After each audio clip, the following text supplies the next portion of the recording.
नमस्कार, मैं सलोनी और आप देख रहे हैं टीएफसी मीडिया। आज हम बात करेंगे हाल ही में हुए महाराष्ट्र चुनाव की और करेंगे महाराष्ट्र चुनाव का विश्लेषण। बात करेंगे एग्जिट पोल के बारे में। इस बार के चुनाव में किसकी होगी जीत और किसके ख्वाब रह जाएंगे पीछे। राज्य की राजनीति में क्या नए रंग भरेंगे या पुराने रंग ही बनाए रखेंगे अपनी जगह। महाराष्ट्र की राजनीति में कई बड़े नाम और गठबंधन का दौर चल रहा है और इसी के साथ साथ राज्य का इतिहास भी बहुत दिलचस्प है। तो चलिए करते हैं महाराष्ट्र के चुनाव के बारे में विस्तार से बात।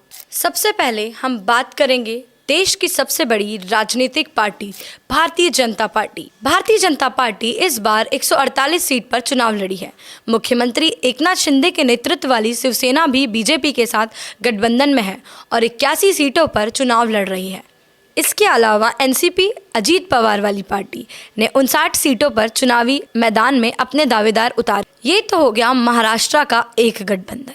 अब हम बात करेंगे विपक्षी गठबंधन महाविकास अघाड़ी MVA। इसमें कांग्रेस 103 सीटों पर चुनाव लड़ा रही है।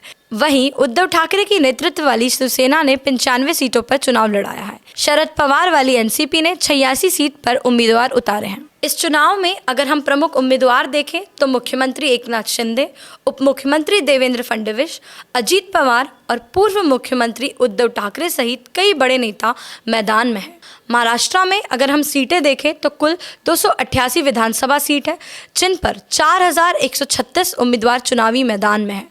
महाराष्ट्र में कुल 288 विधानसभा सीटें हैं, जिन पर 4136 उम्मीदवार चुनावी मैदान में हैं, जिसमें से 2086 उम्मीदवार निर्दलीय। अब हम बात करेंगे शिवसेना के बारे में।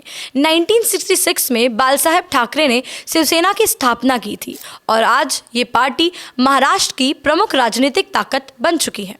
बाल साहब ठाकरे, जिनका करियर 1950 के दशक के अंत में मुंबई के कार्टूनिस्ट के रूप में शुरू हुआ था, उन्होंने मार्मिक पत्रिका के माध्यम से राजनीति में अपने विचारों को प्रस्तुत किया। धीरे धीरे उन्होंने महाराष्ट्र में अपनी छाप छोड़ी और शिवसेना ने 1985 में मुंबई महानगर पालिका में सत्ता हासिल की और 1995 में पहली बार राज्य में सरकार बनाई। इस समय शिवसेना ने बीजेपी के साथ गठबंधन की सरकार बनाई और मनोहर जोशी जी मुख्यमंत्री बने। समय बीता, नवंबर 2019 में उद्धव ठाकरे महाराष्ट्र के मुख्यमंत्री बने। यह पहला मौका था जब ठाकरे परिवार का कोई सदस्य मुख्यमंत्री बना था। समय आया 2022 का। एकनाथ शिंदे ने उद्धव ठाकरे के खिलाफ बगावत की और शिवसेना का नियंत्रण अपने हाथों में ले लिया और इसके बाद से शिवसेना दो धड़ों में बट गई, एक उद्धव ठाकरे गुट और दूसरा शिंदे गुट। आइए जानते हैं कि इस बार महाराष्ट्र चुनाव में प्रमुख चेहरे कौन कौन थे। मुख्यमंत्री एकनाथ शिंदे, जो शिवसेना शिंदे गुट है उसके प्रमुख, और महाराष्ट्र के उप मुख्यमंत्री देवेंद्र फडणवीस, बीजेपी के वरिष्ठ नेता और महाराष्ट्र के पूर्व मुख्यमंत्री। अजीत पवार, एनसीपी के नेता और महाराष्ट्र के उप मुख्यमंत्री। उद्धव ठाकरे, शिवसेना के प्रमुख और पूर्व मुख्यमंत्री। आदित्य ठाकरे, शिवसेना के प्रमुख नेता और बाल साहब ठाकरे के। जैसा कि हमने पहले भी देखा कि महाराष्ट्र में इस बार महागठबंधन पर सरकार बनाई जा रही है। दो प्रमुख महागठबंधन है, NDA और MVA। NDA Mahayuti, MVA Mahavikas Aghadi. Mahayuti जिसमें बीजेपी, शिवसेना शिंदे गुट वाली, एनसीपी अजीत पवार वाली और अन्य सहयोगी दल हैं। MVA जिसमें कांग्रेस, शिवसेना और एनसीपी शरद पवार वाला गुट शामिल है। तो दोस्तों, ये था महाराष्ट्र का इतिहास और विधानसभा चुनाव 2024 का एक एनालिसिस। तो जाते जाते हम नजर डाल सकते हैं एग्जिट पोल पर। तो सारे ही एग्जिट पोल NDA को बहुमत मिलने की संभावना बता रहे हैं। पिछले चुनाव में भी भाजपा और शिवसेना के गठबंधन की विजय हुई थी, जिसमें 105 सीटों पर भाजपा और शिवसेना 56 सीटों पर जीती थी। वहीं दूसरे गठबंधन को हम देखें तो पिछले चुनाव में एनसीपी की 54 सीटें आई थी और कांग्रेस 44 पर ही सिमट कर रह गई थी। तो ये बात थी पिछले चुनाव की और इस बार के एग्जिट पोल की।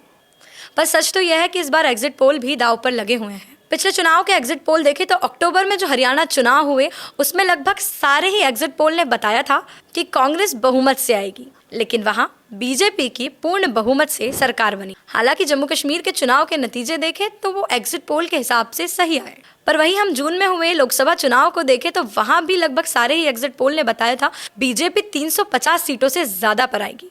लेकिन पार्टी 246 सीट पर ही सिमट कर रह गई। पर अब देखना यह है कि इस बार एग्जिट पोल कितने सटीक रहते हैं, महाराष्ट्र में कौन सा गठबंधन सरकार बनाएगा। पर सवाल तो ये भी आता है कि महाराष्ट्र में कोई भी महागठबंधन की सरकार बने, वैचारिक तौर पर सारी ही पार्टियों में एक बहुत राजनीतिक अंतर है। और अब देखना ये भी होगा कि जब सरकारें बनेंगी तो कैसे अलग अलग विचारधाराओं की रणनीति बनकर निकल कर आएगी, या यूं कहें कि कैसे एक म्यान में दो तलवार रहेंगी। और मिलते हैं ऐसी ही खबरों के साथ, देखते रहिए TFC मीडिया। मैं विदा लेती हूँ आपसे।